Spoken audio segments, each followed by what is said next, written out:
Students, आज के lecture में हम पढ़ेंगे Newton's first law of motion. Newton's first law of motion deals with the bodies that are at rest and moving with uniform speed in a straight line. यानी कि Newton का जो first law of motion है वो ऐसी दो तरह की बॉडीज़ के साथ डील करता है या डिस्कस करता है जो कि रेस्ट में हो।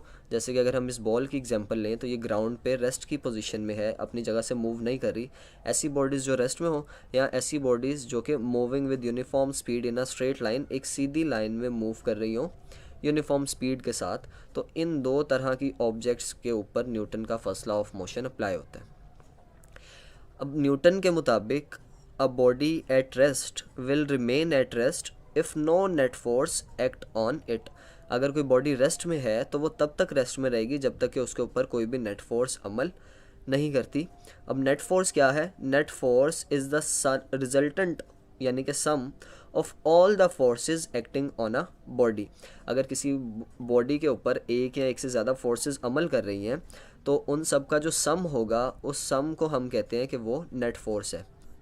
तो नेट फोर्स अगर किसी बॉडी के ऊपर अमल ना करे तो वो बॉडी रेस्ट में ही रहेगी अगर वो पहले से रेस्ट में थी। इसकी एग्जांपल हम इस बुक से ले सकते हैं कि बुक अभी टेबल के ऊपर पड़ी हुई है, रेस्ट की हालत में है, तो जब तक कि इसके ऊपर कोई भी फोर्स अमल करके इसको इसकी जगह से हिलाती नहीं है या कोई इसको आके उठा नहीं लेता फोर्स लगा के, तब तक ये बुक इसी जगह पर ही पड़ी रहेगी। और सेकंड पॉइंट जो न्यूटन के मुताबिक है वो ये है कि a moving object does not stop by itself. अगर कोई बॉडी मूव कर रही है पहले से तो वो खुद ब खुद कभी भी नहीं रुकेगी। It should be stopped by some force. इसको कोई ना कोई फोर्स जो है वो रोकेगी, तब ये रुकेगी, अदरवाइज़ ये मूव करती रहेगी।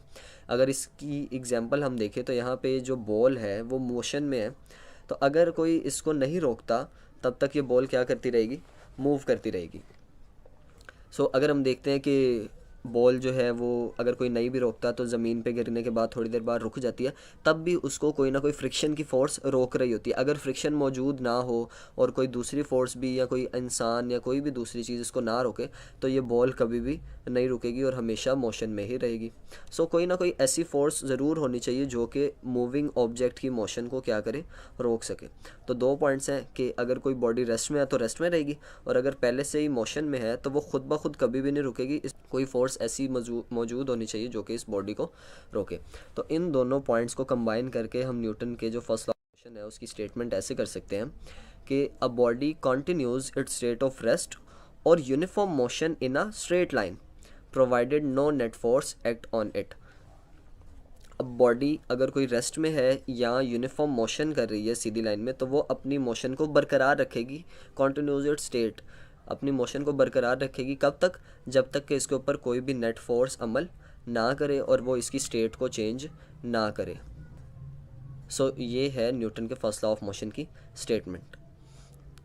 अगर किसी बॉडी की हम स्टेट चेंज करना चाहते हैं तो उसके लिए हमें किसी ना किसी नेट फोर्स की ज़रूरत पड़ेगी, अदरवाइज़ बॉडी की स्टेट चेंज नहीं होगी।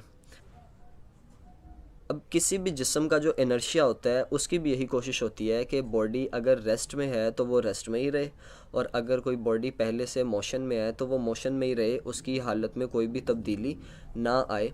और न्यूटन का फर्स्ट लॉ ऑफ मोशन भी जो है वो इसी चीज़ को ही एक्सप्लेन कर रहा है कि बॉडी अगर रेस्ट में है तो वो रेस्ट में ही रहेगी, और अगर वो पहले से ही मोशन में है तो वो मोशन में रहेगी जब तक कि इसके ऊपर कोई नेट फोर्स अमल नहीं करती।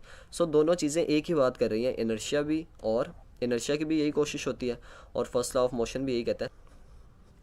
इसी वजह से न्यूटन का first law of motion is also known as law of inertia. अब एक चीज़ जो ध्यान में रखने वाली है वो ये है, जो नोट आपने याद रखना है वो है, first law of motion is valid only in the absence of net force. अगर किसी बॉडी के ऊपर नेट फोर्स अमल नहीं कर रही तब उसके ऊपर न्यूटन का first law of motion apply होगा। अगर नेट फोर्स अमल कर रही है तो बॉडी के ऊपर net law of motion apply नहीं होगा। क्यों? क्योंकि उसकी स्टेट में उस टाइम चेंज आ जाएगा। अगर वो बॉडी रेस्ट में है तो जब उसके ऊपर नेट फोर्स अमल करेगी तो वो रेस्ट में नहीं रहेगी। और अगर बॉडी यूनिफॉर्म मोशन कर रही है सीधी लाइन में और उसके ऊपर कोई नेट फोर्स अमल करती है तो उससे होगा क्या? या तो उस बॉडी की स्पीड पहले से तेज़ हो जाएगी या फिर पहले से कम हो जाएगी, या उसकी डायरेक्शन चेंज हो जाएगी, या वो बॉडी रुक जाएगी।